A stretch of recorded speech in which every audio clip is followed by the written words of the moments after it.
Assalamualaikum warahmatullahi wabarakatuh. Bismillahirrahmanirrahim. Alhamdulillahi rabbil alamin. Wal 'aqibatu lil muttaqin. Wala 'udwana illa 'alal zalimin. Asyhadu an la ilaha illallah wahdahu la syarika lah. Wa asyhadu anna Muhammadan 'abduhu wa rasuluhu la nabiyya ba'dah. Allahumma shalli wa sallim wa barik ala sayyidina Muhammad wa ala alihi wa ashabihi ajma'in. Subhanaka la 'ilma lana illa ma 'allamtana innaka antal 'alimul hakim. Wa tub 'alaina innaka antat tawwabur rahim. Wa la hawla wa la quwwata illa billahil 'aliyyil 'azim. Rabbi shrah li sadri wa yassir li amri wahlul 'uqdatam min lisani yafqahu qawli. Amma ba'd. Hadirin jamaah salat maghrib Masjid Al-Lihat yang dimuliakan Allah. Pertama-tama terlebih dulu marilah kita sama-sama memanjatkan puji dan syukur kita kehadirat Allah Subhanahu wa taala karena dengan nikmat rahmat, karunia, taufik dan hidayah diwajibkan kembali kita pada malam hari ini kita dapat melanjutkan kajian kita tentang ilmu fikih kitab Sabilal Muhtadin yang membicarakan tentang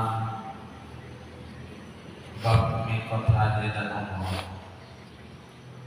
Diiringi dengan sholawat serta salam, semoga pula terlimpahkan kepada junjungan kita Nabi Muhammad SAW, pada keluarga beliau, sahabat, kerabat beliau, bahkan pengikut beliau hingga yaumil qiyamah.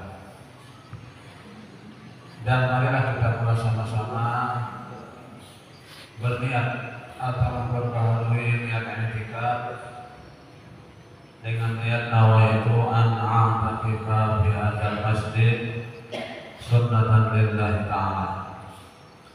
Sengaja saya beriktikaf di dalam masjid ini sunat atasku karena Allah Ta'ala. Hadirin jemaah salat maghrib Masjid Al-Lihat yang dimuliakan Allah, baik kita akan lanjutkan. Qala al-mu'allif rahimahullah ta'ala wa nafa'ana bihi wa bi ulumi fid dharain amin. Disyaratkan melontar itu jangan mengubah niat melontar. Jangan mengubah niat melontar jumrah menjadi melontar yang lainnya.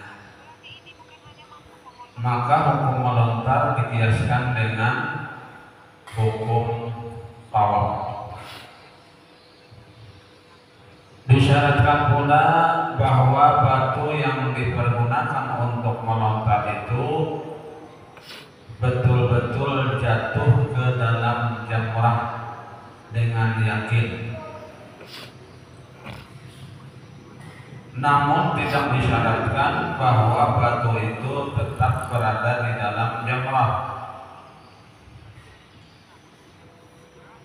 Batas jamrah yang dilontar itu adalah sekitar 3 hasta mengelilingi tubuh pada Jamratul Ula dan Wusta, sedang Jamratul Aqabah hanya satu arah saja, ialah dari arah Langkah.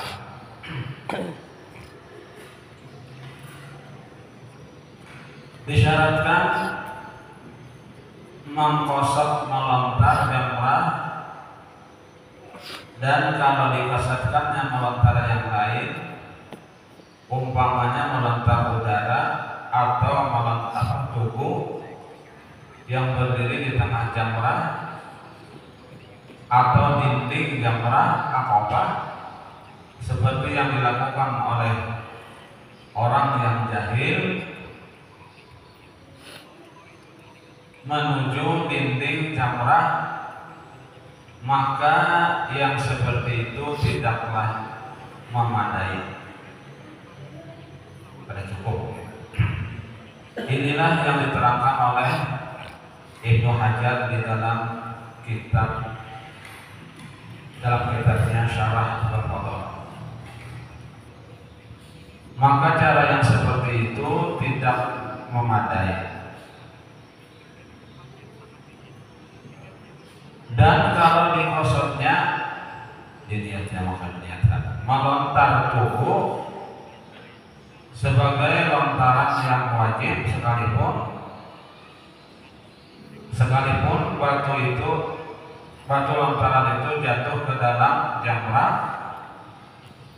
maka tidaklah juga memadai, karena tidak ada kosot melontar jamrah. Karena yang dikosot dalam melontar, jangan mengubah niat. Jangan mengubah niat melontar kepada niat melontar yang lain, seperti yang berlaku di dalam tawaf. Syekh Ramli berkata di dalam kitab Nihayah, berdasarkan pendapat para fuqaha, kalau seseorang melontar ke tubuh yang berdiri di tengah jamrah atau pada dinding jamrah Aqabah, seperti yang diperbuat oleh kebanyakan orang dahulu, seperti yang diperbuat oleh kebanyakan orang, lalu batu itu kena tubuh kemudian jatuh ke dalam jamrah, tidaklah memadai lontaran itu.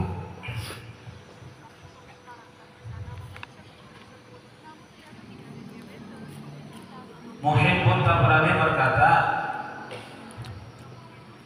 pendapat inilah yang lemah padaku, dan lontaran yang seperti itu mungkin memadai karena melihat kepada jatuhnya batu lontaran ke dalam jamrah dengan perbuatannya seperti dengan kosot melontar yang wajib. Dan mungkin yang kedua yang mendekati kebenaran seperti yang dikatakan oleh Zarkasi, yang mengatakan itulah yang diperpegangi. Demikianlah yang disebutkan di dalam kitab Nihayah. Syekh Khatib di dalam kitabnya Mughni menerangkan, tetapi yang lebih dekat di antara apa yang dikatakan oleh para fuqaha adalah pendapat pertama. Yang pendapat pertama, artinya apa pendapat yang mungkin aja ya kan, mungkin memadai, mungkin. Disyaratkan di samping kosong seperti yang diterangkan di atas, niat kita kosong, bahwa batu lontaran itu jatuh ke dalam jamrah karena perbuatannya, bukan karena perbuatan orang lain. Dengan yakin. Jadi betul-betul batunya itu tadi jatuh ke dalam jamrah tadi. Jangan sampai batu tadi keluar pada area jamrah, ya kan? Kalau yang keluar pada area itu berarti lontaran tadi tidak memadai, tidak sah.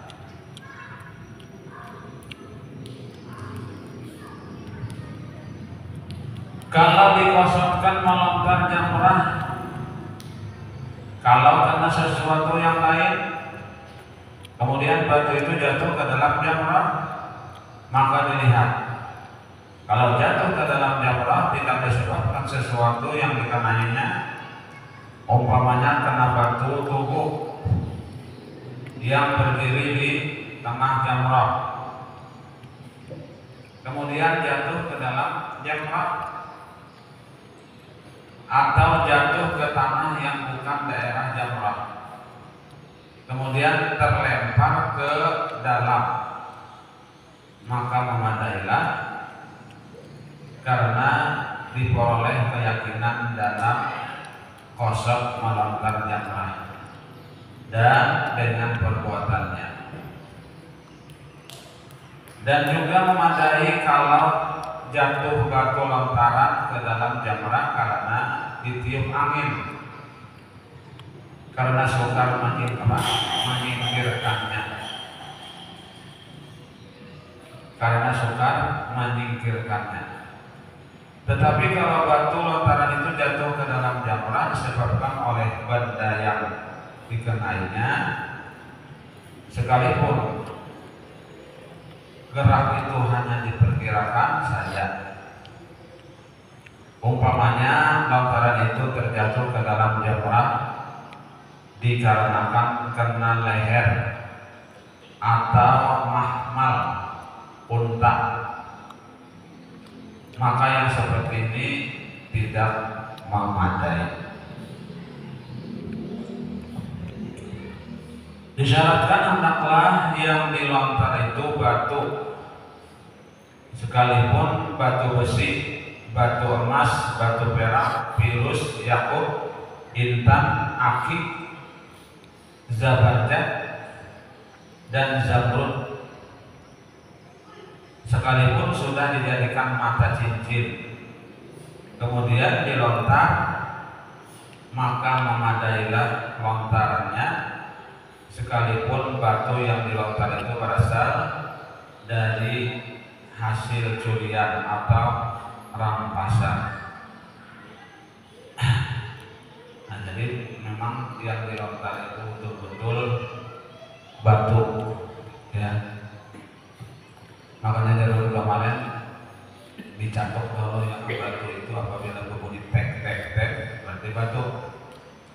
Tapi kalau bunyinya lain pada itu mengaduk misalnya, kemungkinan lain batu, nah maka dilontarkan pun pada sahnya, kada memadai karena bukan batu. Walaupun batu itu tadi batu apa? Batu emas kah, batu perak, batu virus, yang pun apa intan, akik, asal batu.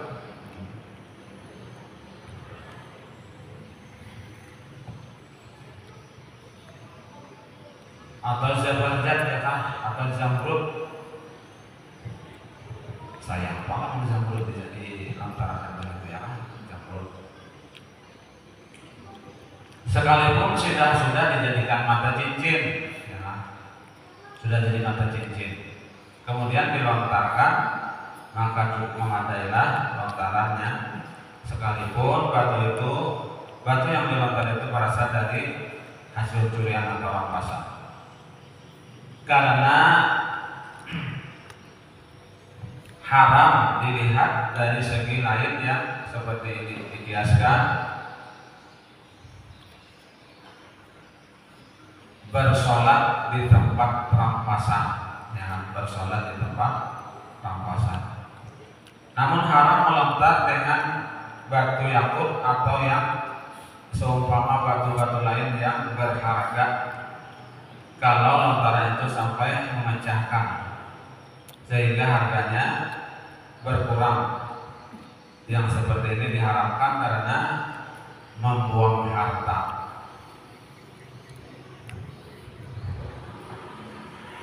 Ya, membuang harta yang berharga maksudnya. Kalau misalnya dengan batu cincin di lontaran, ada lagi pengoleh batu atau batu cincin,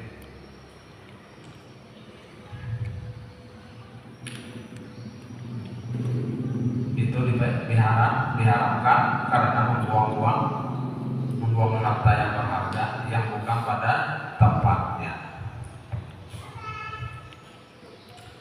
Demikianlah yang disebutkan di dalam kitab Tuhfah dan Nihayah. Dan tidak memadai melontar dengan barang yang lain dari batu, barang yang lain dari batu, seperti emas, perak, besi, tembaga, timah, gangsa, kuningan, mutiara, marjan, dan benda-benda yang sudah dibakar seperti tembikar, garam, dan kapur. Jadi kalau boleh melontar jumroh itu selain daripada batu, apalagi buatnya buat mana aja banyak orang pakai sahabat dengan sandal yang bukan biasanya kesakitan dengan anu tadi ya kan. Artinya kan itu menggambarkan melontar jumroh itu ya kan, melontar iblis biasanya.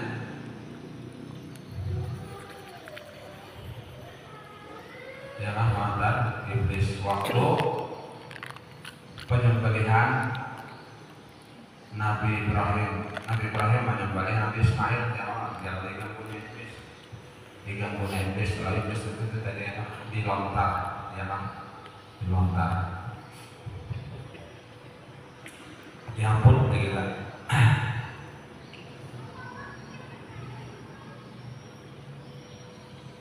Tetapi melontar dengan batu kapur yang belum dibakar diperbolehkan. Batu kapur yang belum dibakar diperbolehkan. Berbeda dengan yang sudah dibakar, maka tidaklah memadai karena tidak dinamakan batu, namun dinamakan kapur, sudah dibakar. Disyaratkan dalam melontar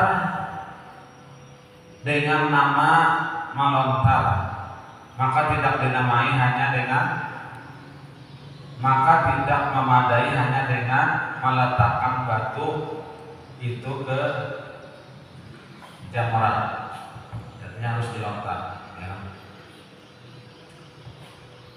Dan dibedakan antara meletakkan batu di jamrah dengan meletakkan tangan dalam berwudu.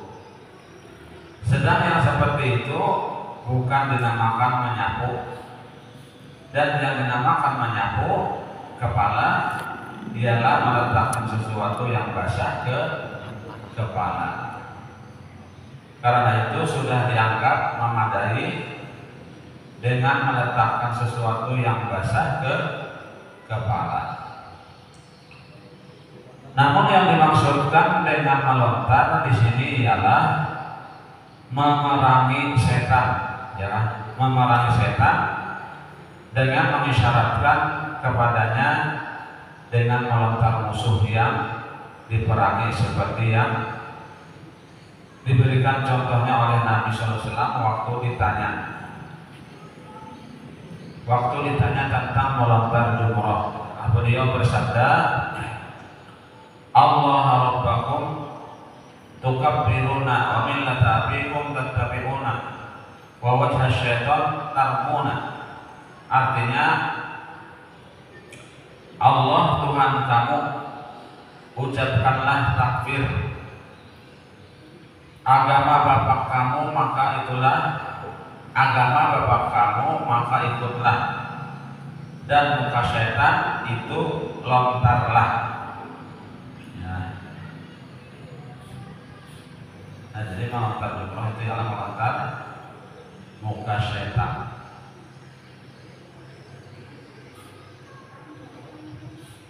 Disyaratkan dalam melontar dengan tangan.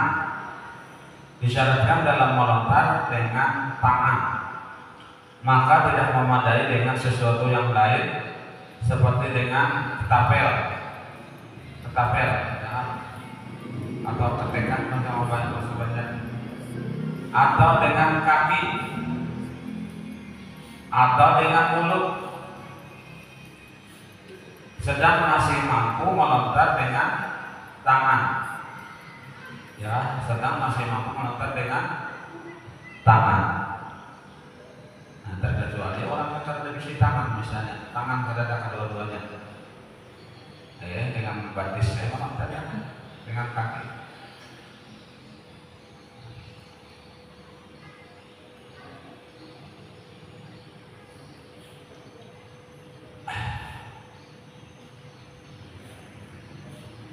Tetapi kalau tidak mampu melontar dengan tangan dan mampu melontar dengan ketapel yang ada di tangannya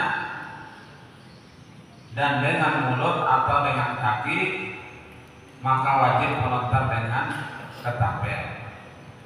Ya, wajib melontar dengan ketapel. Kalau mampu dengan mulut dan kaki saja, apakah boleh memilih salah satu dari keduanya, atau ditentukan dengan mulut saja karena lebih mirip dengan tangan dan menghormati ibadah, atau ditentukan melontar dengan kaki saja karena melontar dengan kaki kebiasaannya dipergunakan di dalam peperangan, dan melontar dengan kaki itu lebih menghina setan. Karena melontar itu sendiri tujuannya menghina setan. Maka salah satu dari ketiga cara itu mungkin saja dikerjakan, ya, mungkin saja dikerjakan. Karena itu Syekh Ibnu Hajar di dalam kitab Tuhfah sangat menerangkan kemungkinan yang terakhir itulah yang lebih dekat. Kemungkinan yang terakhir itulah yang lebih dekat. Tetapi di dalam kitab Syarah Tuhfah diterangkan yang lebih dekat kepada cara yang pertama, yang lebih dekat kepada cara yang pertama. Ya. Jadi boleh-boleh aja lah, ya, atau dengan ketapel tadi, atau dengan mulut, atau dengan kaki.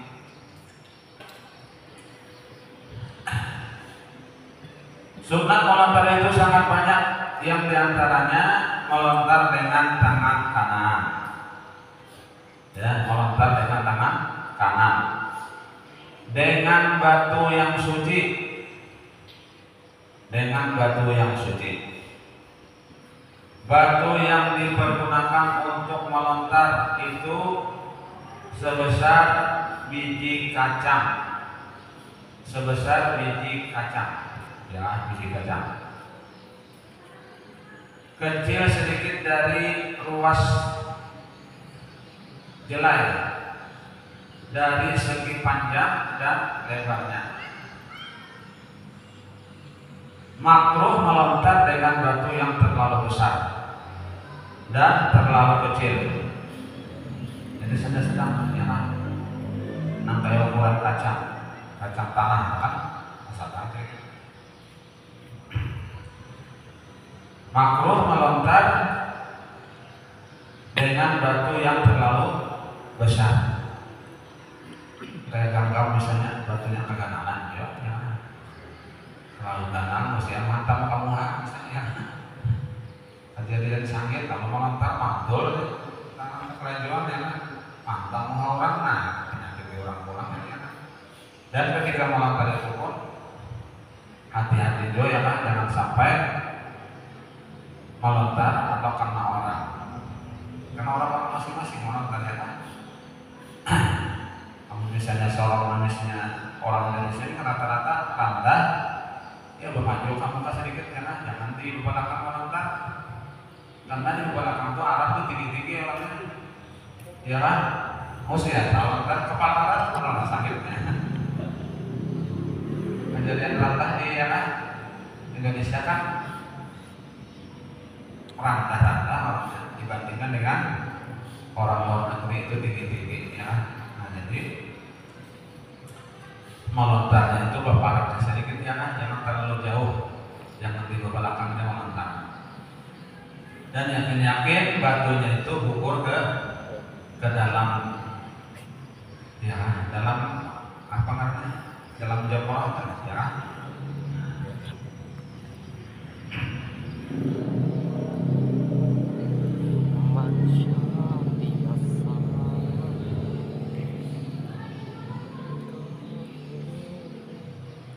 Makruh mengambil batu dari tanah halal. Ya. Makruh mengambil batu dari tanah halal, artinya di luar daripada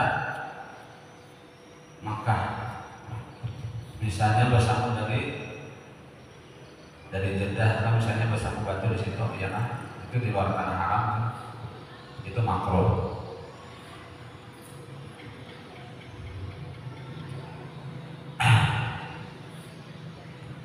Dan dari dalam masjid makruh mengambil batu dari tanah halal dan dari dalam masjid.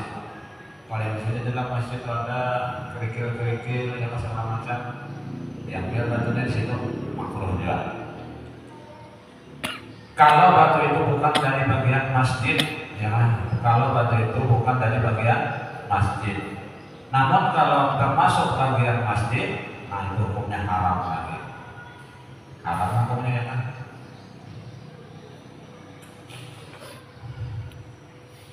Makruh mengambil batu dari tempat najis sekalipun dibasuh. Makruh mengambil batu dari tempat najis. Ya kan? Batunya itu ada di pintangan najis, lalu dibasuh juga itu makruh. Jadi batunya itu betul-betul batu yang suci, ya kan? Jangan sampai taimbit terbawa tai kambing yang bulat-bulat, sekira batu sebenarnya tai kambing jangan. Makanya dicatok dulu ya kan, catok bilang tek berarti batu. Aku bilang malah tuh kira lain. Sunat membasuh batu yang akan dipergunakan untuk melontar sekalipun sudah bersih, dibasuh dahulu ke sini, dicuci dahulu. Dan sunat bagi lelaki mengangkat tangannya ketika melontar sampai ketiaknya terbuka. Ya, bila laki-laki, ya, sampai ketiak kelihatan terbuka.